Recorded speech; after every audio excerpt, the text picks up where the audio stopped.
Here we go. That's right, it's that time of the year again, so strap in for a Youth Academy road to glory. This time with Accrington Stanley. Who are they? Believe it or not, they're the worst rated team in the English League Pyramid this year. Quick note here though, I'd already edited all this together when the main man, Barfy Boy, dropped his ACCA RTG.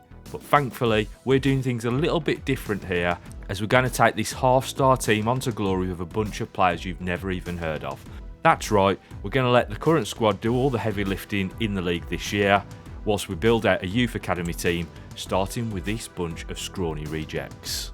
Now, seeing as I'm planning on condensing this save into one season per episode, we're going to have to do something a little bit radical for the first season, and that's build the squad in the background whilst the current squad gets on with the league and cup action. Now, luckily for us, seeing as we want to see some action, we've got Rush this year to help us identify the better players and characters before we get into Season 2. However, as we're going to be selling off the current squad as we go, in order that we make way for the Youth Academy players that will take their place next season, I figured I'd help them out by grabbing a few free agents that we can place along the spine of the team. To help out here, I've picked up Bryn Price, a 64 rated goalkeeper, Lewis Kelly, a 67 rated centre back, and Lewis Ferguson, a 63 rated central midfielder. Here's a quick look through how we start the season before some of the players end up getting sold off. Whilst here in the Youth Academy, I have a feeling that the standouts are going to be Cech and Novak, but let's see how they develop throughout the season. Now, for the Accrington Stanley fans that are here in the chat and who want to know where your players end up, I'm going to keep you updated with the transfers from both windows, and be safe in the knowledge that we're going to use that money to help improve the scouts and fund those scouting missions that we do throughout the course of the season. In terms of the scouts for this first season, I'm only going to go after homegrown talent, but I do want you to let me know down in the comment section which countries you want me to scout next time around, and the comments with the most thumbs up will get included for Season 2 and beyond. Now, let's see if we can find football's next big thing, as the first reports are in. Unfortunately though, Wales hasn't brought us anything back. Good job, Chris Kask appears to have found us some interesting talent with a 16-year-old central midfielder on his radar that will draft straight into the academy. Looks like the diddly squat in England either though, so fingers crossed for next month. A quick check-in on Moffat that we bought in from the Youth Scout, and he's really not that bad, a 58 out of the gate. Let's get him on a training plan and see what he's like in rush mode. Well, looks like I made a mistake of running 6-minute games in this opener, but we'll change that for next time out.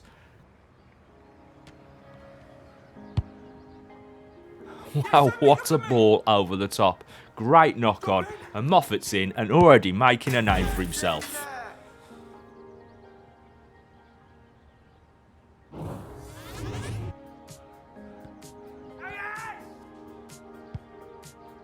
Great work there from Dahl, and he hasn't given it up yet. Great steal, and he's off like a prom dress. There ain't no catching him. And that's a nice little finish in the bottom right corner.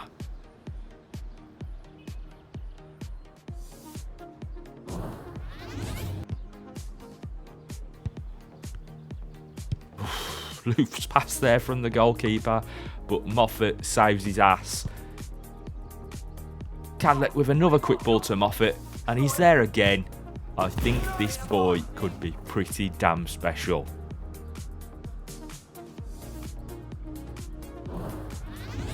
Well, there you go, a turn up for the books there as Dahl takes man of the match. I'd have expected Moffat's goal contributions to have got him the shout there, but both of them look great to be fair. We're 1-0 down in this one, but a steal from Spencer and quick distribution from him and Dahl puts Moffat in on goal, this time off the left, and it doesn't look like he's going to miss much.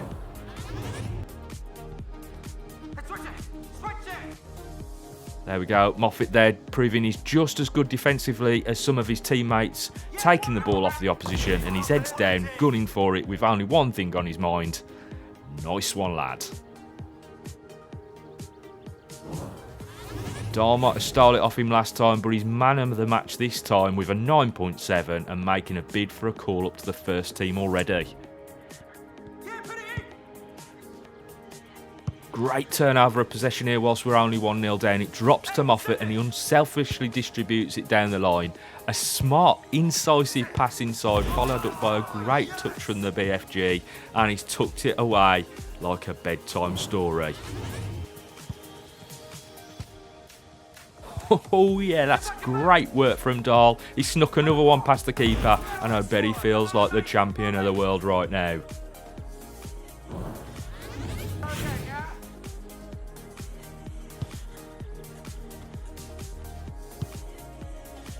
Great pressure there from Cadlick, and not a bad effort, but the keeper is in no man's land, and it's another one for Dahl.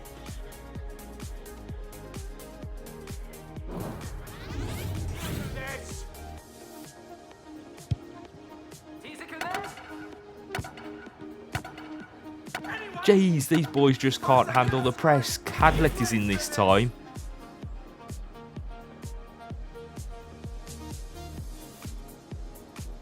And believe it or not, that wins him a 10 rating and man of the match, even with Dahl getting the academy's first hattie.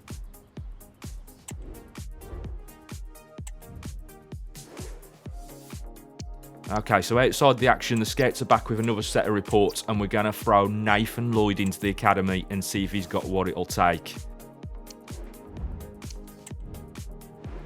Cask has found another wee laddie up in Scotland too. Patrick McLean is 46 to 62 with a potential between 69 and 93. And even though he's only 15, we're going to pick him up this time round. Not really doing much in England though, so we're just going to have to hope something turns up next time around.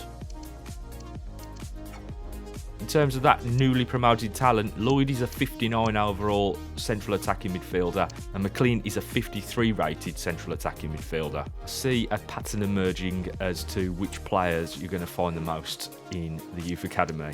One more month down the line and nothing to shout home about from Wales this time around, but we will sign Reece as we have some space in the academy.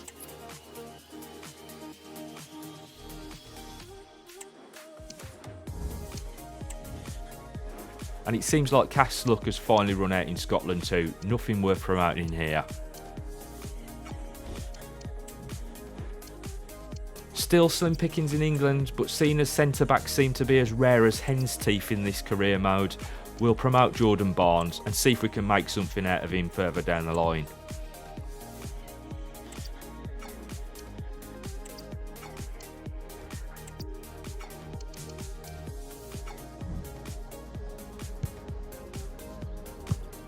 Right, and into the action again, and Moffat has picked out a lovely ball into Spencer's feet. A nice turn, he's burnt the defender and roasted it past the keeper to put us level in this one.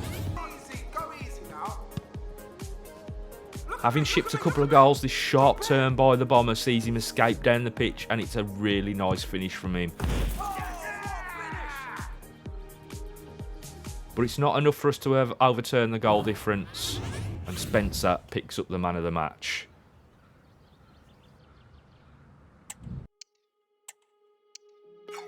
Now, as we head into the January transfer window, there's been a lot of birthday cake shared around in the academy of late, so it's time to promote some of the 17 and 18-year-olds before they get a little bit annoyed with us and decide they want to lean. And we can either get them out on loan or cash in on some of them that we don't think will ultimately make the cut. Now, in that vein, I'm a bit sad about this first one, but we'll keep an eye on him for the future.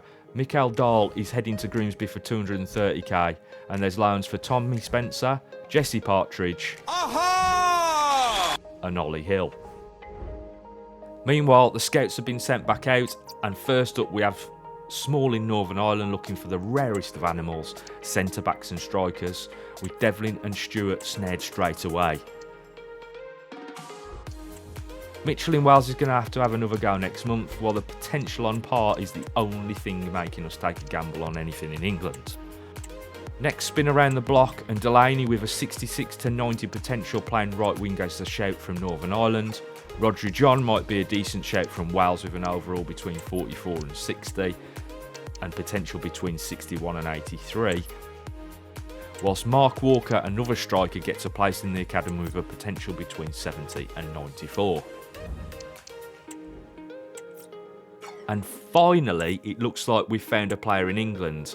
but the academy is so full, we'll have to promote or release someone to get Harry Poole on the books, a role that I think the Lancaster bomber will fulfil as we promote him to the first team.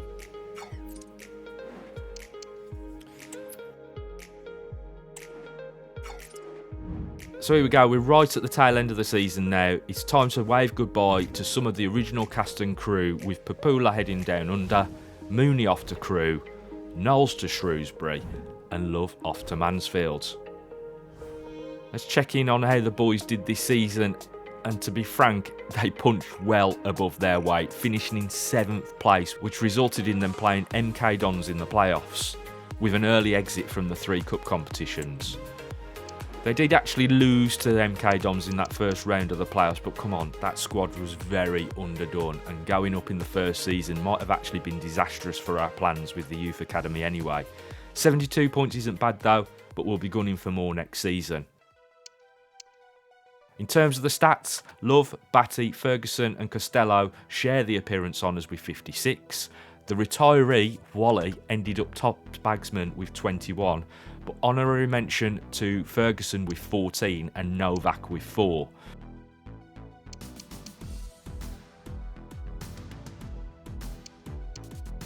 Ferguson topped the assist chart too with 10, whilst Novak also had 6. And those two were at it again with the most clean sheets. So not too much action to speak of in this episode. It was just one of those to build out the squad, get you an overview of some of the youth academy players and the characters that are going to form this team. And I'll be back in a few days' time with episode 2 and season 2. So don't forget to drop the countries that you want to be scouted by the youth scouts into the comment section down below, and we'll be sure to head off to the ones that have the most thumbs up. Anyway, thanks for watching. I'll see you next time.